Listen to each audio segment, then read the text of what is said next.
Alright, so picking up where we left off, this is Exodus 3. One day Moses went to tend the flock of his father-in-law Jethro, the priest of Midian. He led the flock far into the wilderness, and he came to Sinai, the mountain of God. There the angel of the Lord appeared to him in a blazing fire in the middle of a bush. Moses stared at it in amazement. Though the bush was engulfed with flames, it wasn't burning up. "This is amazing," Moses said to himself. "Why isn't the bush burning up? I must go see it." When the Lord saw Moses coming to take a closer look, God said to him from the middle of the bush, "Moses, Moses." "Here I am," Moses replied. "Don't come any closer," the Lord warned. "Take off your sandals, for you are standing on holy ground. I am the God your father, the God of Abraham, the God of Isaac, and the God of Jacob." When Moses heard this, he covered his face because he was afraid to look at God. Then the Lord took him. I have certainly seen the oppression of my people in Egypt. I have heard the cries and distress because of their harsh slave drives. Yes, I am aware of their suffering. So I have come down to rescue them from the power of the Egyptians and lead them out of Egypt into a fertile and spacious land.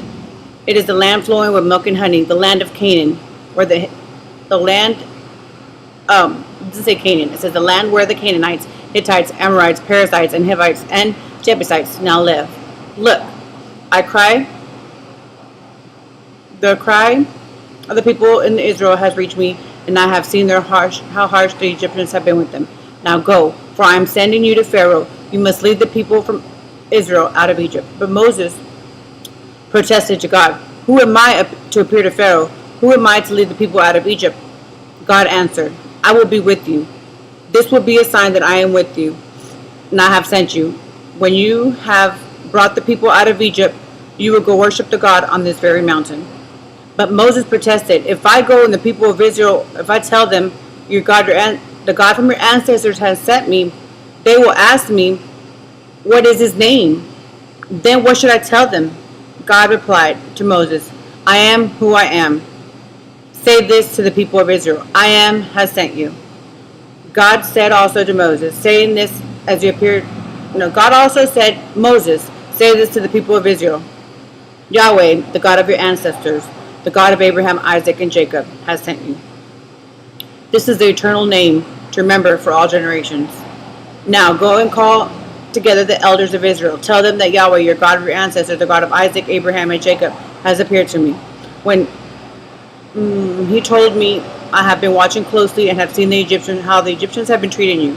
I have promised to rescue you from the oppression of Egypt, and I will lead you to a land flowing with milk and honey, the land of where the Canaanites, Hittites, Amorites, Perizzites, Hivites, and Jebusites now live. And the elders of Israel will accept your message. Then the elders will go to the kings of Egypt and tell you to him that the Lord... Walter's not here. You have to wait for like 15 minutes. Sorry. The king of Egypt will tell him, "The Lord of the God of the Hebrews has met with us. So please let us take the 3-day journey to the wilderness to offer sacrifices to the Lord our God.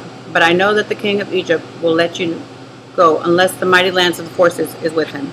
So I will raise your hand to strike Egypt, performing all kinds of miracles amongst them. Then at last he will go, and I will cause the Egyptians to look favorably on you. It says they will give you gifts when you go, when you will not leave empty-handed." So the Egyptian women will ask for every Israelite woman will ask for articles of silver, gold, and fine clothing from her Egyptian neighbor and the foreign women of their houses, and they will dress their sons and their daughters with the stripping of the Egyptians, which will be stripping the Egyptians of their wealth. And now we're going into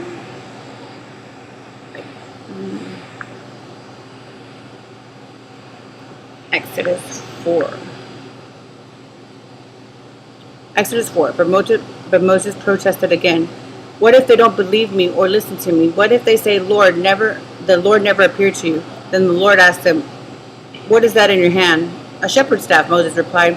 "Throw it down on the ground." And the Lord told him, So Moses threw down the staff, and it turned into a snake. Moses jumped back. Then the Lord told him, reach out and grab its tail. So Moses went out and grabbed it, and it turned back into the shepherd's staff in his hand. Perform this sign, the Lord told him. Then they will believe that the Lord your God of your ancestors, the God of Abraham, Isaac, and Jacob, has really appeared to you. Then Moses said to the Lord, putting his hand inside. No, then the Lord said to Moses, put your hand inside your cloak. So Moses put his hand inside his cloak. And when he took it out again, his hand was white as snow with a severe skin disease. Now put your hand back into the cloak, the Lord said. And then Moses put his hand back into the cloak, and when he took it out again, it was healthy like the rest of his body.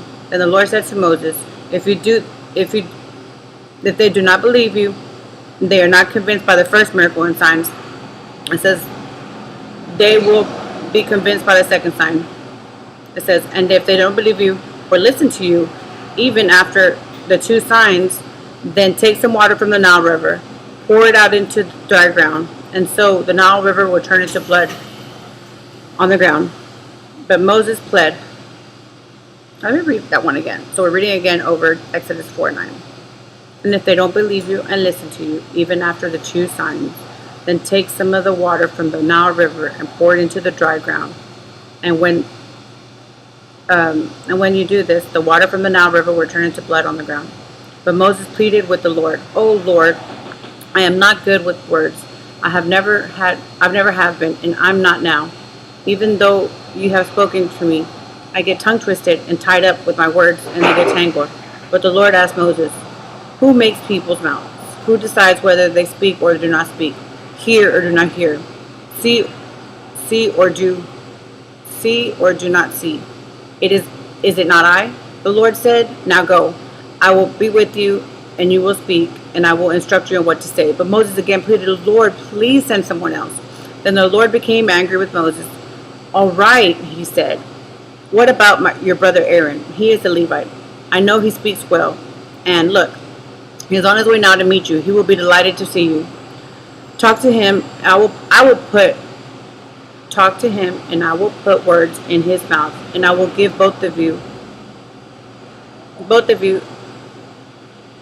I will be with both of you as you speak, and I will instruct both of you what to do. Aaron will be your spokesman to the people, and he will be the mouthpiece, and I will stand in the place of God, and you will stand in the place of God, telling him what to say. And take the shepherd's staff with you, and then use it to perform the miraculous signs that I have shown you." So Moses went back to Jethro, his father-in-law. "Please return to me my relatives from Egypt." Moses said, "I do not even know if they are still alive." "Go in peace," Jethro replied. Before Moses left Midian, the Lord said to him, "Return to Egypt, for all those who wanted to kill you have died." So Moses took him and his wife and his sons and put them on the donkey, and he hurried back to the land of Egypt. In his hands he carried the staff that God had given him. And the Lord told Moses, "When you arrive back in Egypt, go to Pharaoh, performing all these miracles that I have empowered you to do. But I will harden his heart. So he will refuse to let the people go. Then you will tell him, 'This is what the Lord has said. Israel is my first son, and I have commanded you to let my son go so he can worship me. But since you have refused, I will kill your firstborn son.'" On the way to Egypt to take the place of Moses and his family, he stopped by over the night and confirmed him, confirmed him and was about to kill him. But Moses' wife Zipporah took the flint knife and circumcised her son. She touched his foot of the foreskin and said, "Now you are a bridegroom of the blood to me." When she said bridegroom of the blood, she referred to the circumcision. After the Lord left him alone, the Lord had said to Aaron, "Go into the wilderness and to meet with Moses." So Aaron went to meet with Moses at the mountain of God, and he embraced him. And then Moses took Aaron and everything the Lord had commanded him to say, and he told him about the miraculous signs that the Lord had commanded him to perform. Then Moses and Aaron returned to Egypt, called all the elders of the Israel together. And Aaron told them everything the Lord had told them, and Moses had performed the miraculous signs as they watched. And the people of Israel were convinced that the Lord had seen Moses and Aaron When they heard that the Lord was convinced, when they heard that the Lord was concerned about them, and they seen their misery, they bowed down to worship. And we are going to stop there. That is going to be Exodus 4:31, and then we'll be back tomorrow to finish. All right, thank you.